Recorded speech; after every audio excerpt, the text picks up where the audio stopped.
Bruce the Boomer Springsteen. Just go away, please. Democrats literally trying to kill President Trump and remembering the challenger. We will have all that and more this morning. Welcome to the Jay Sheldon Show. That's this guy. And thanks for popping by. We appreciate it. Whether you're watching us live on Rumble or in our video delayed presentation, which we do on X and YouTube. We are on both of those channels, so you can subscribe over there if you wouldn't mind. We would appreciate that. So welcome in. We got a lot going on. It is a Thursday. Oh boy. Friday's just around the corner. Smell that? That's Friday coming. Can't wait. All right, so we got a lot going on, and we're going to talk about all that. I'm wearing my sloth shirt today because I'm feeling kind of slothy. So there you go. All right, Bruce Springsteen has released a very cringy love song. Very. With apologies, kind of, to all the boomers and Springsteen fans who may be out there. Paging Bruce Springsteen, the 60s called, and they'd like their overwrought war anthems back, if you don't mind. Springsteen, who is the aging hippie gazillionaire, who desperately is clinging to his 70s persona as a down-on-his-luck, blue-collar everyman. He's not, but he's at it again. Oddly desperate for trying to be relevant in the world of blue hairs and nose rings, Bruce sat down from the comfort and safety of one of his many mansions, penned a tribute to the leftist radicals who are currently committing acts of violence against federal law enforcement agents around the country, particularly in Minneapolis. He was, of course, compelled to act. He said, in response to the state terror being visited on the city of Minneapolis, it's got the incredibly original name of Streets of Minneapolis, dedicated to Alex Pretty and Renee Good, two hard left agitators who sadly paid the ultimate price for being fools, needlessly interfering with law enforcement activities. Here's Bruce. This is from him directly. I wrote this song on Saturday, recorded it yesterday, and released it to you today in response to the state terror being visited on the city of Minneapolis. It's dedicated to the people of Minneapolis, our innocent immigrant neighbors, and in memory of Alex Pretty and Renee Good. Stay free, Bruce Springsteen. Bruce, of course, is all up in his feels about this. Again, from the safety and comfort of his mansion somewhere. Assistants bringing him drinks and wiping his sweaty brow as he tolls away at writing what he clearly thinks is a Dylan-esque anti-war anthem. It's actually kind of a milquetoast tribute to the he, him, she, hers, and they, thems who see themselves, herself, themselves as heroes or martyrs. The rest of the country looks on in secondhand embarrassment for them. Bruce eggs on the unhinged. Here's some of the lyrics in this song. Springsteen sings, King Trump's private army from the DHS, guns belted to their coats, came to Minneapolis to enforce the law, or so the story goes. The lyrics also include, when we heard the gunshots, then Alex Pretty lay in the snow dead. Their claim was self-defense, sir. Just don't believe your eyes. It's our blood and bones and these whistles and phones against Miller and Noam's dirty lies. Now, make no mistake, What Springsteen is doing here is just encouraging more of the unhinged leftists to get themselves killed. Because, hey, maybe they too could be immortalized in a gritty Springsteen anthem. Comes with all the swarminess and condescension we're used to getting from Bruce Springs, from the boss. More deaths. Boy, that'll really show Trump, huh? Yeah.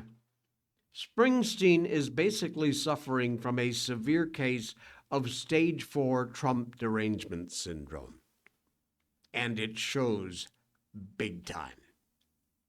Not only that, though, but also the fact that he is loudly and proudly applauding the subversion of the 2024 election in which Donald Trump was elected by American voters to, in part, close the border and get rid of the illegals. Removing them, Trump is starting with the murderers and the rapists and the child molesters. Not a bad idea, which for some reason they're fighting against. That's who Pretty and Good died for. And that's who Bruce Springsteen apparently values far more than he does his fellow Americans who value law and order. Nice job, Boomer Bruce. Abigail Jackson, the White House spokesman, said the Trump admin is focused on encouraging state and local Democrats to work with federal law enforcement officers on removing dangerous criminal illegals from their communities, not random songs with irrelevant opinions and inaccurate information. Boom. She continues, the media should cover how Democrats have refused to work with the administration and instead opted to provide sanctuary for these illegal aliens. Exactly. So this song is just another piece of absolute junk, garbage, and we should be used to it by now. Unbelievable. Unfreaking believable, but Bruce is gonna Bruce. You're a boomer, Bruce. Give it up.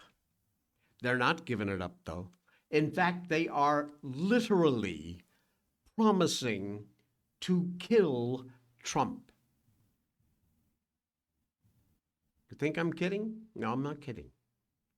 The Democrats are literally promising to kill Trump if they get power.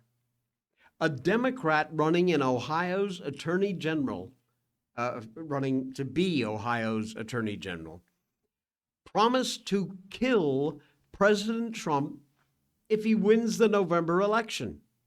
No, I'm not kidding. I'll show you the tape. Elliot Foran, F-O-R-H-A-N, Forhan, former state rep, current attorney general candidate, posted a plan outlining how he would, quote, kill Donald Trump. You ready? Take a look, take a listen at this bullshit. Hi, this is Elliot Forhan, candidate for Ohio Attorney General. I want to tell you what I mean when I say that I am going to kill Donald Trump.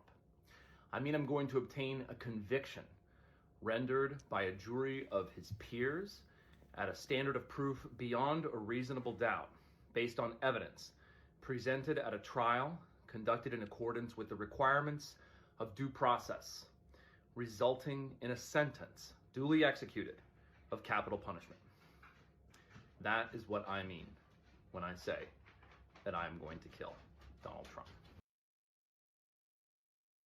What?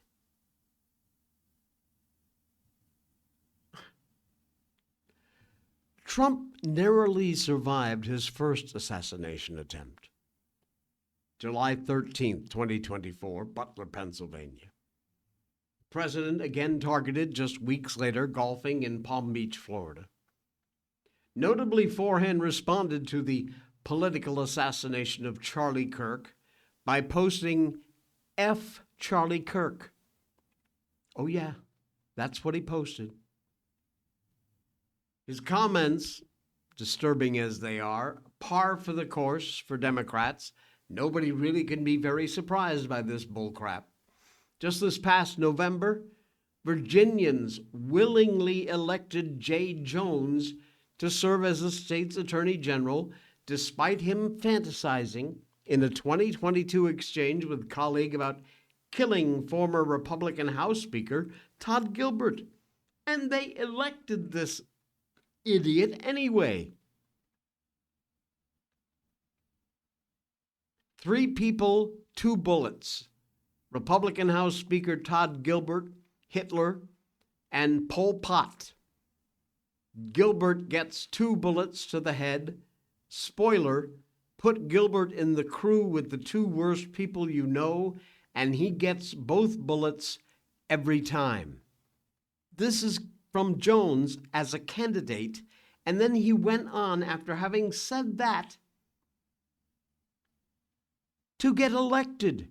Worse, he also suggested that Gilbert's wife should watch her own child die in her arms so that Gilbert might reconsider his political views. Jones' colleague pushed back, and guess what Jones did? He doubled down.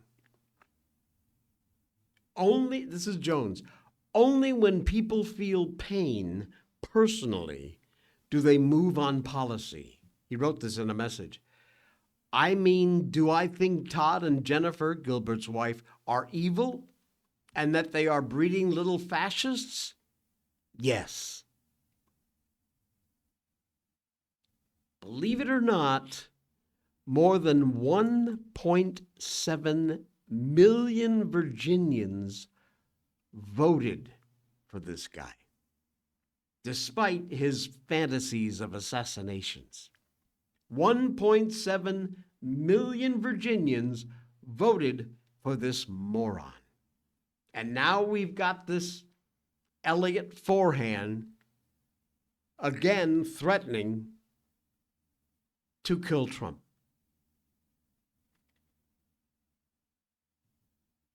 Where do we find these people? Beyond me. Absolutely insane. All right. Hey, where's your cell phone service come from? What? It's not Patriot Mobile? What's the matter with you? When you choose Patriot Mobile, you're not just picking a wireless provider. You're choosing a company that shares your values. It's easy to switch, and you can keep your number, your phone, and most importantly, your values. With Patriot Mobile, you get the power of nationwide coverage on all 3 major networks. That means wherever life takes you, we've got you covered on the same reliable networks you already know and trust. And when you need us, we're here for you right here at home. Our customer service is 100% US-based because we believe that support should come from people who understand you and your values. At Patriot Mobile, you're not just another call, you're a priority. In today's world, where you spend your money matters more than ever. Every dollar is a vote for the kind of future you want to build. Join the thousands of Americans making a difference with every call, every text, and every connection. Choose a company that shares your values. Choose Patriot Mobile. Oh yeah, patriotmobile.com/J is the number and the URL that you need to be using. You can also call 972-PATRIOT and use the code J. That will get you your first month free. Get signed up today. You keep your phone number, your coverage is exactly the same. The difference is Patriot Mobile is a Christian conservative company that does not fund any group or organization that is on the left. Any of these little commie bastards running around, they want nothing to do with that. They share our values, our Christian conservative values. So please head over to that website, check them out. Check with their customer service. Even if you currently are under contract with another company, they've got plans. Check it out. Ask customer service about it. patriotmobile.com/J. That is the link. That is the website. And we hope you will head over there and get yourself switched. Make the switch today and support a company that supports our values. Mandani is back at it. His Great Recession fear-mongering. Well, of course, the only answer is simply to tax the pants off the rich. New York's idiot mayor, Zohran Mamdani, already discovering that governing can be a whole lot harder than it is to campaign. You actually have to manage a budget, deliver on services, and do so without alienating your key supporters and your allies. The grinning socialist is now realizing that he and the Big Apple are having some rather serious financial issues. He's got 3 answers, though. Number 1, it's all former Mayor Adams' fault, with some help from disgraced former Empire State Governor Andrew Cuomo. Number 2, scare the heck out of everybody by saying we're risking the next Great Recession. And number 3, we can solve the problem by taxing the bejesus out of all the wealthy residents and all the wealthy companies. And he might just find out, just like his little friend Governor Newsom in California, that number 3, taxing the bejesus out of the wealthy, might cause a whole lot of them to hit the highway and take their wealth with them. But he'll worry about that later, apparently. It's just as easy as ABC, and Zohran agrees. During a press con Wednesday, Mamdani accused Adams of under-budgeting important services that New York City residents rely on every day, quietly leaving behind enormous gaps for the future. He also accused former Governor Andrew Cuomo of extracting New York City's resources and using the city revenues to address state-level holes while withholding from the city what it was owed. This is Mamdani. There is a massive fiscal deficit in our city budget to the tune of at least $12 billion. We did not arrive at this place by accident, he says. This crisis has a name and a chief architect. Mamdani said, in the words of the Jackson 5, it's as easy as ABC. This is the Adams budget crisis. We're speaking about a fiscal crisis at a scale greater than the Great Recession, Mamdani says. You know where this is going, right? Because the risk is so high. Therefore, it's time for the rich to pay their fair share. We have heard that so many times before, haven't we? He says it'll require us to pursue every avenue. That means looking inward into savings and efficiencies. That also means raising taxes on the wealthiest New Yorkers and the most profitable corporations. And when he says raising taxes, he's not talking about a little bit. During the press con, he said if the top 1% of New Yorkers pay an additional 2% in income tax, they would not only be able to put New York City back on firmer financial footing, but he also built a strong city for everybody.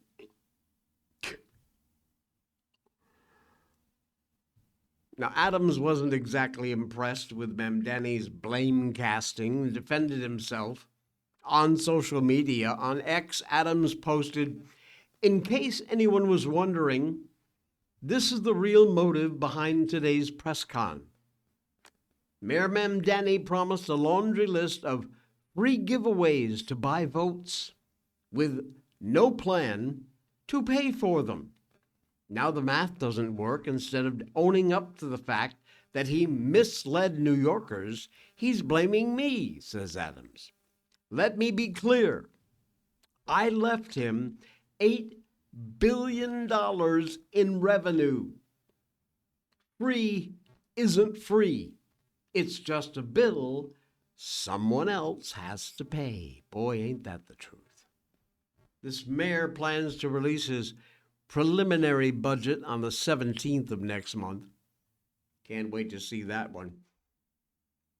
We knew this moron was going to bring in all kinds of drama and silliness and hardcore socialist dogma. Well, it's here, and that is exactly what we're getting. It's what you voted for, so now you're going to get it, good and hard. Exactly what you deserve.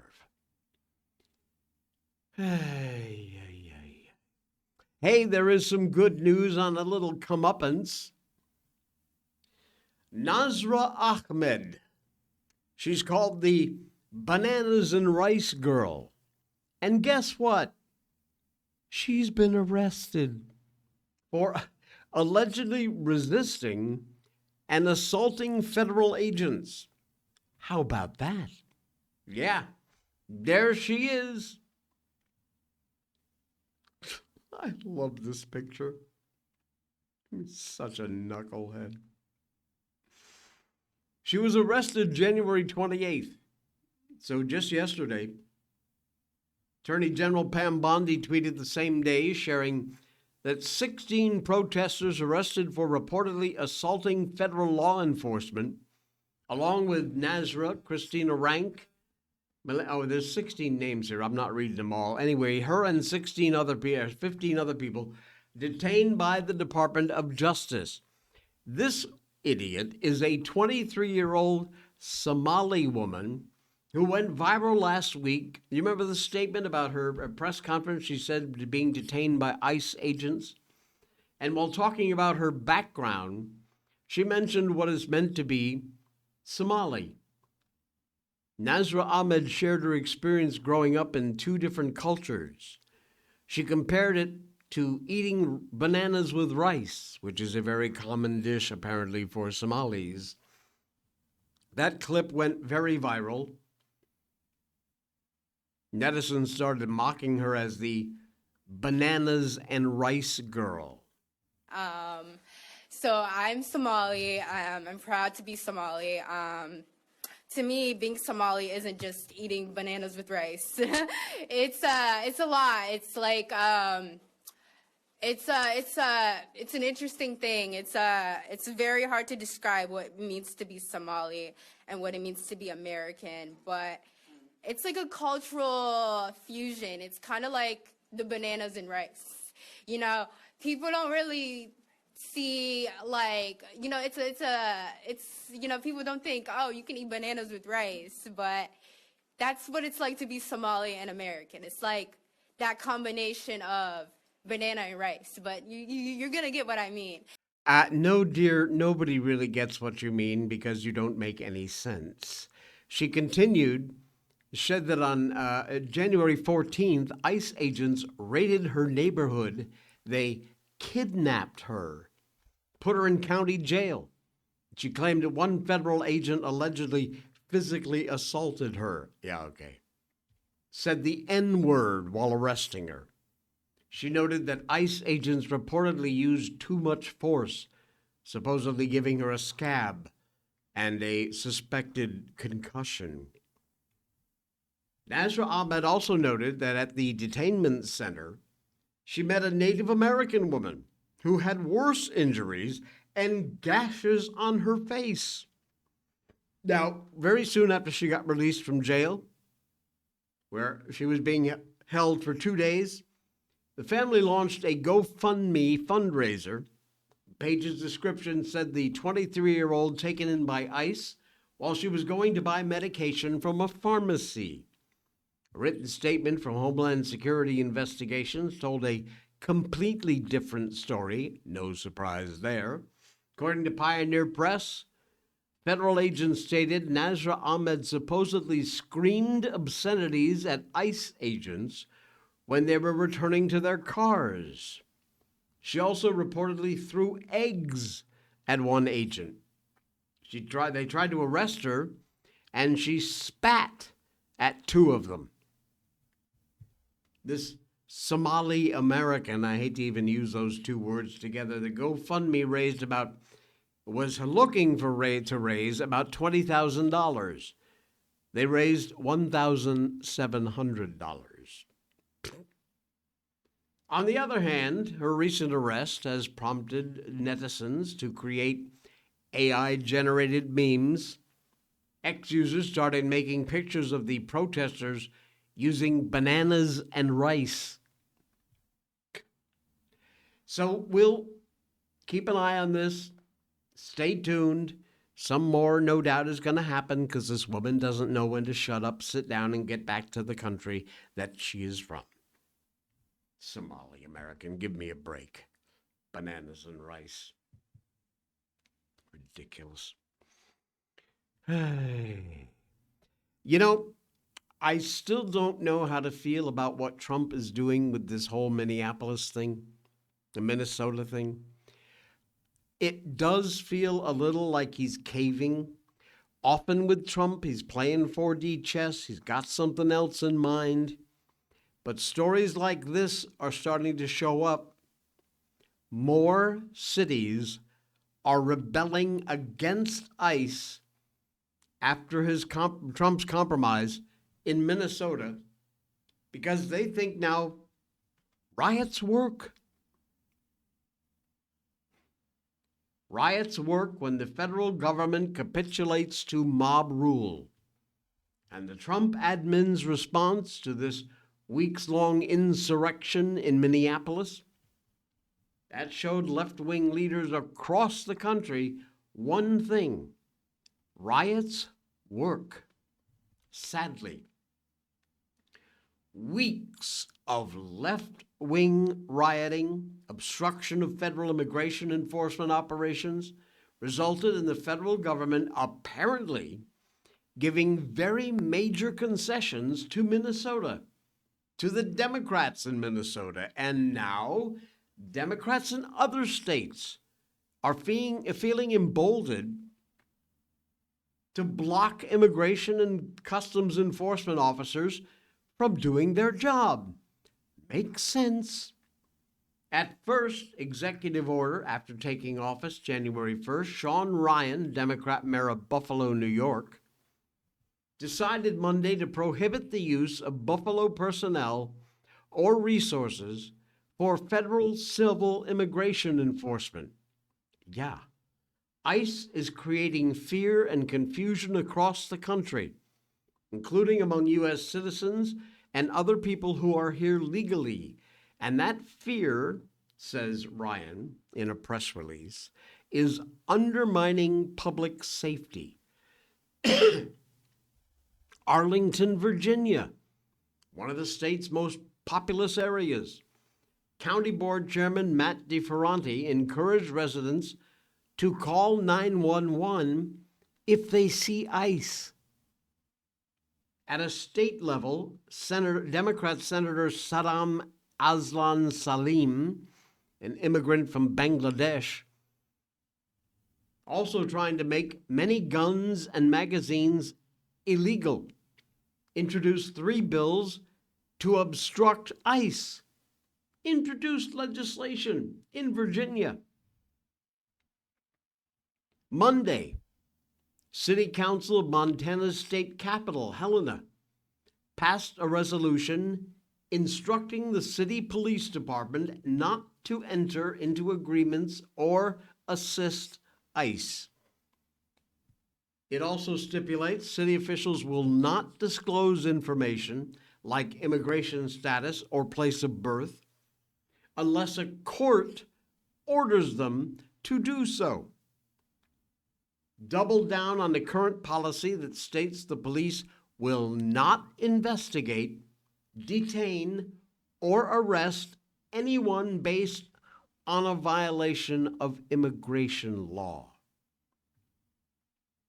Democrats across the country now are already taking this Minneapolis blueprint and running with it because of what happened there which demonstrates the leftist insurgents can just orchestrate anti-ICE chaos and rioting until eventually, apparently, the federal government is going to relent. You cannot do that. Come on, Trump. Put your freaking foot down like you're so well known to do. You are going to be, in fact, you are being taken advantage of in the worst way. Riots work when the federal government gives in to mob rule. It is just as plain as day. And apparently that is exactly what happened in Minnesota. And so now this kind of bullshit is breaking out across the country. After calls with Walz, Minnesota's idiot governor, Mayor Frey, Trump reportedly going to pull some Customs and Border Patrol agents out of Minnesota and shift the leadership on the ground.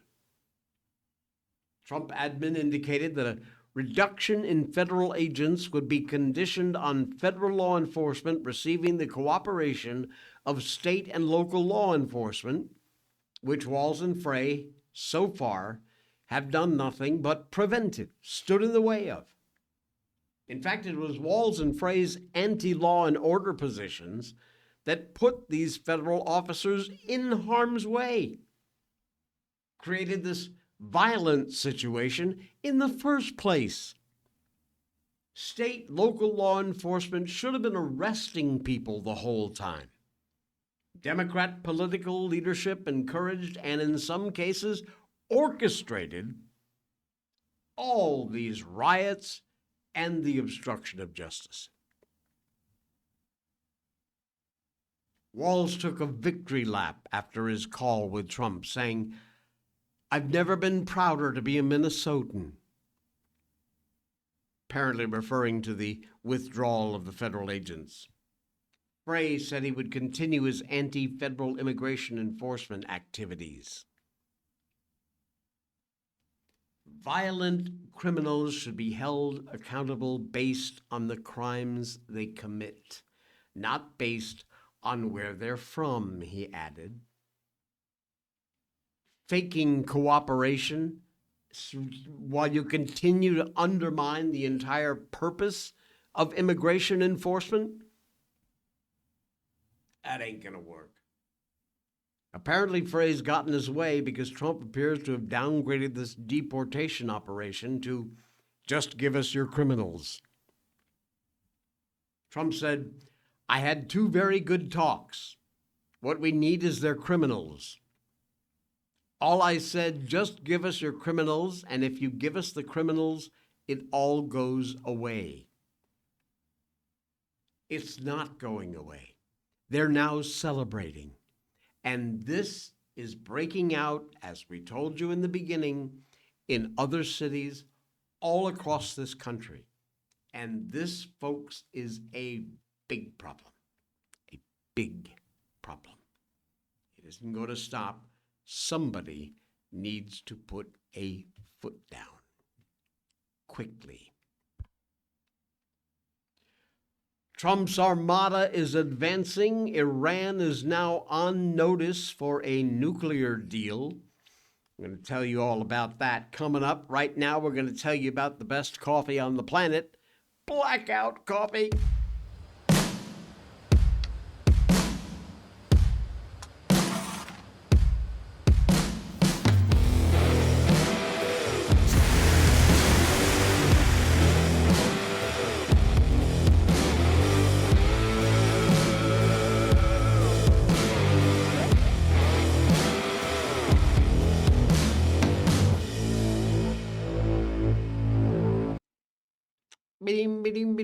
Oh, here I am.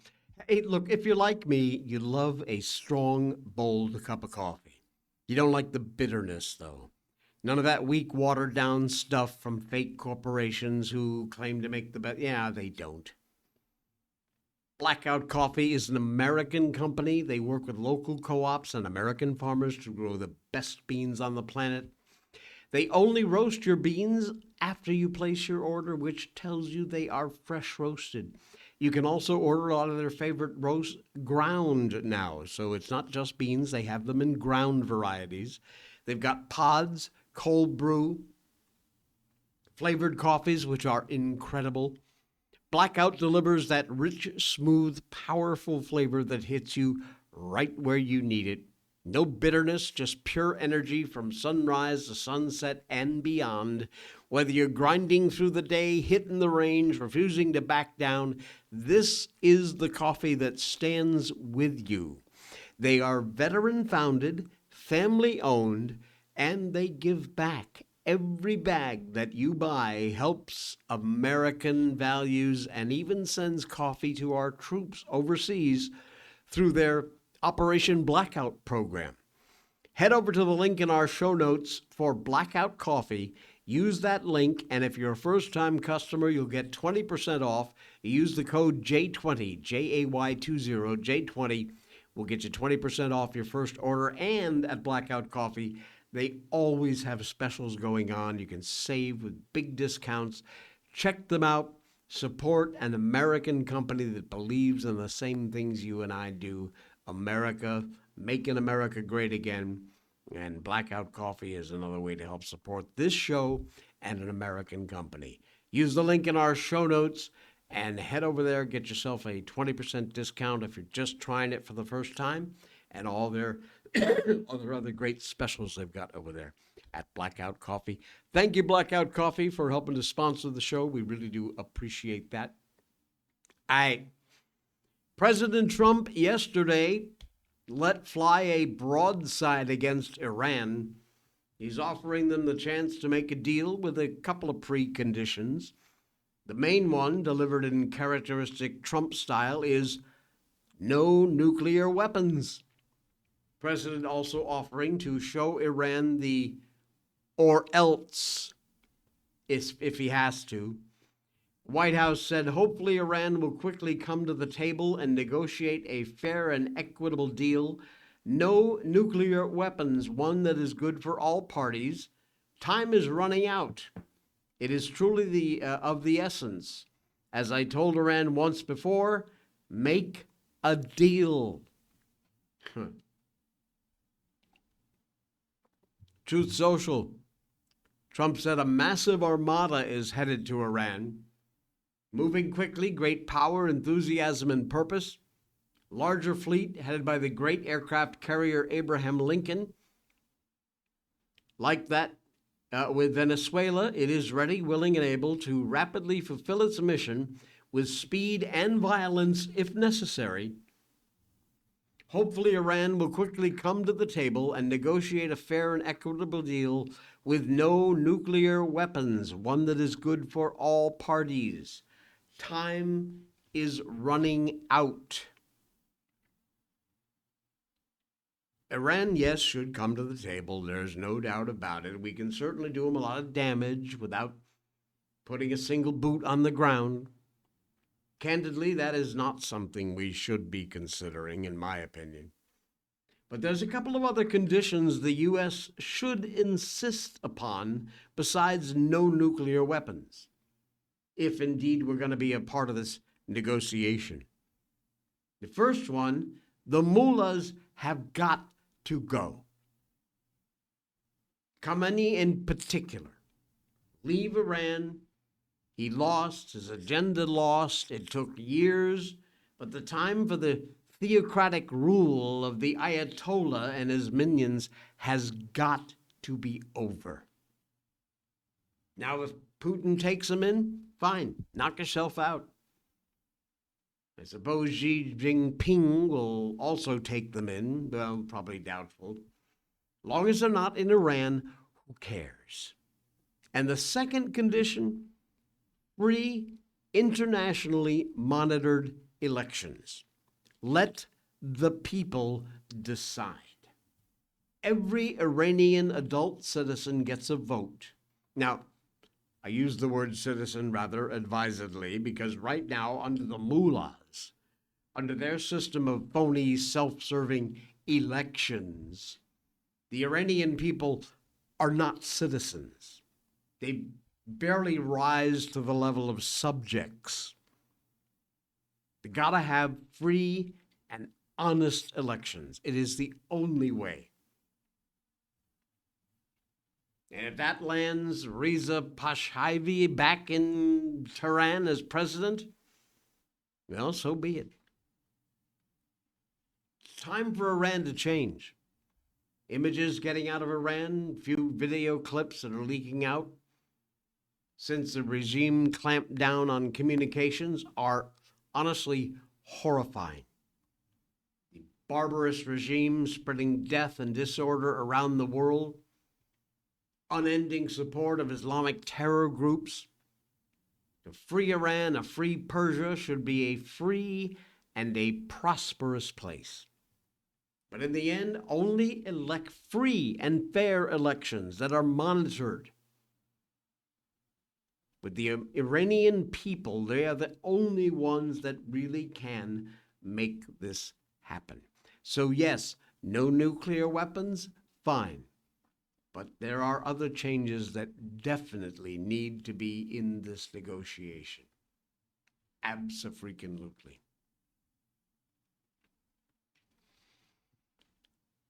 A little more light-hearted, but still with our dear beloved president, he is now touting what he calls his Trump accounts.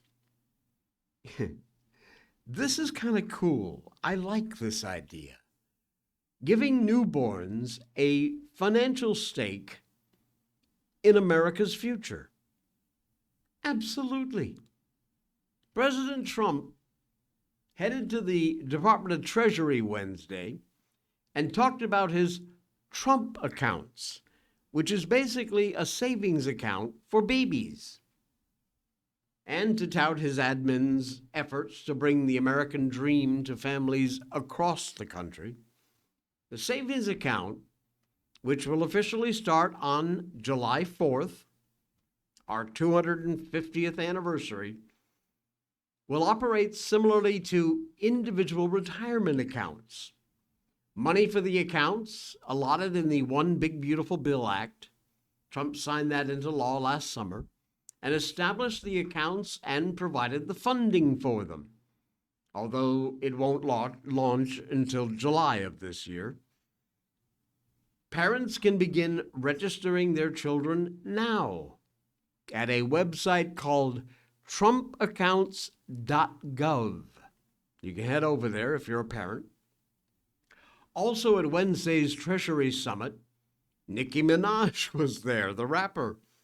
Senator Ted Cruz, Cheryl Hines, the actress, married to Health and Human Services Secretary Robert F. Kennedy Jr. Trump accounts are available to American children born between January 1st, 2025 and December 31st, 2028. So if you don't have any children, now'd be a good time to get started on working on it. Children got to have a valid Social Security number to be eligible, and once they are registered, the children will be given a stock market account with a one-time deposit of $1,000 from the U.S. Treasury. Holy crapola! Kids younger than 10, but too old to qualify for the baby accounts, can get a one-time payment of $250, provided they live within a zip code that has a median household income less than $150,000 a year, which is a lot of people. Money from those deposits comes from a $6.25 billion donation from computer mogul Michael Dell and his wife Susan. How about that? Now, in addition, parents and guardians of children with Trump accounts will be able to deposit up to $5,000 per year starting in July. Trump revealed that several large companies will be adding to Trump accounts to their employee benefit packages. Companies like Uber, Schwab, Charter Intel, NVIDIA, Broadcom, IBM, Steaks and Shake, Coinbase, Continental Resource, Comcast would all be donating money to help fund the accounts, which is fantastic. Interesting twist, Trump said Visa would allow cashback rewards to also be directly deposited into these Trump accounts. Shortly before the summit began, Bank of America said they would be depositing funds into the accounts for its eligible employees. The bank said it would match the government's $1,000 contribution to the newly established accounts for these children for all 165,000 U.S. employees. The bank's going to enable its employees with children under 18 to make pre-tax contributions to Trump's accounts through payroll deductions. Incredible. President Trump very excited about this new savings account plan, part of his economic plan to revive the economy battered by the policies, of course, of the former Biden administration. The president told the crowd, for the first time ever, we're going to give every newborn American child a financial stake in the future, a head start at life, and a fair shot at the American dream. Wow. If you have a child that qualifies, even if you just want to check it out, see if you do, you go to trumpaccounts.gov, G-O-V, and you can find out more information. This is a fantastic, fantastic program. All right. You know, it was 40 years ago that the Challenger disaster happened. And if you were alive then, it is hard to forget. I'll tell you a personal story, and you can believe me or not, I am telling you the truth. I used to love watching the launch of the Challengers. Any of these NASA launches, I watched them all live.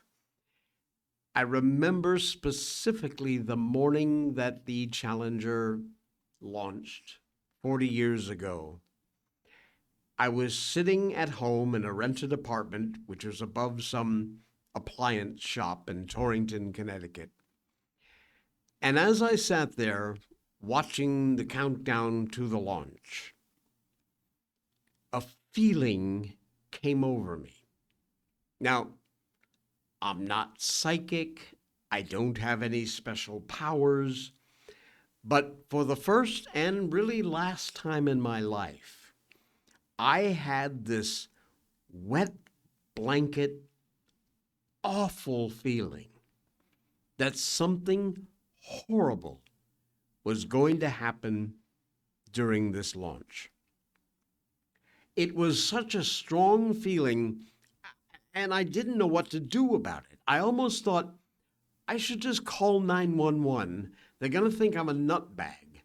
But at least it's been recorded, time-stamped. It was just minutes to launch.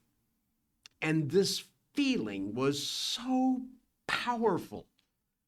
I have never had it before or since.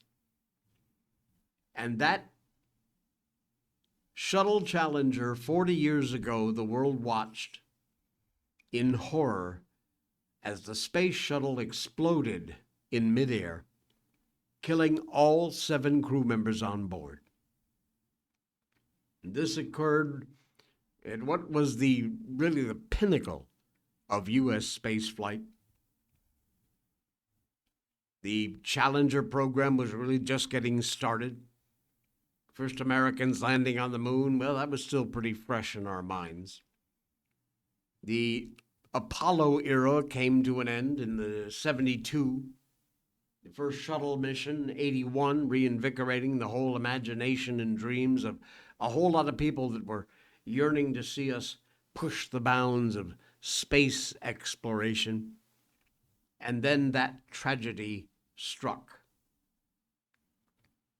The fiery demise of the Challenger and its crew shortly after launching back in 1986, 40 years ago, served as a reminder that space travel was anything but easy. In fact, it could be very heartbreaking. This is the 40th anniversary of the Challenger disaster. Space Shuttle program, NASA's fourth human spaceflight campaign, centered around using the iconic spacecraft to transport crew and cargo from Earth into orbit and then back to Earth again. For 3 decades, shuttles flew 135 missions, critical to helping astronauts reach space, conducting the International Space Station, launching, recovering, repairing satellites. And then 40 years ago, 7 spacefarers were killed in that tragic event that became known as the Challenger disaster. I knew something was going to happen. I didn't know what, but I just knew, and sadly, it did. Those 7 members of that crew will always be remembered for their bravery and their courage. Wow. Frightening. All right. We're going to end with this. If you are feeling in any way, shape, or form like, why me? Maybe you're getting a little depressed, you're worried about your life. You're thinking, I'm nothing special. Well, let me tell you how wrong you are. Your being alive is the most statistically impossible thing that has ever happened.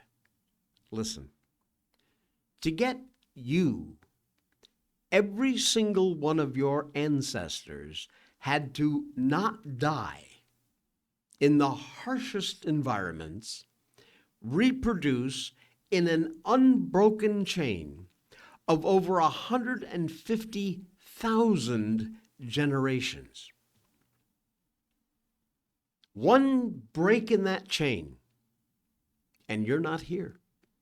The odds of that happening are 1 to the 45th power, 45,000th power. That's a number your brain literally cannot process. Now, your parents had a 1 in 20,000 chance of ever meeting. And then on top of that, 400 quadrillion sperm and only 1 fertilized, 1 egg. And that became you. And the odds of that are 1 in 10 to the 2.6 millionth power. Now, to compare that, there's only 10 to the 80th power atoms in the entire known universe. So stop looking for all the crap that's gone wrong in your life and start being grateful for the statistical impossibility that is you. Because just as Einstein said, there are only 2 ways to view your life. One is as if nothing is a miracle, and the other is as if everything is a miracle. You are special. Very. Thank you for popping by. Appreciate the time you spend with the Jay Sheldon Show. Don't forget, on Monday, starting Monday, we will be beginning at 9 a.m. Our show moves to the 9 a.m. time slot. to make way for the big Dan Bongino, who is starting up again on Monday at 10 a.m. So we will be changing our start time to 9 Eastern, and hope you will continue to join us. If you miss a part of the show, you can always watch us on X. We upload a pre-recorded version of this, and also on our YouTube channel, The Jay Sheldon Show, and of course a podcast on all the podcast platforms. You can hear the audio part.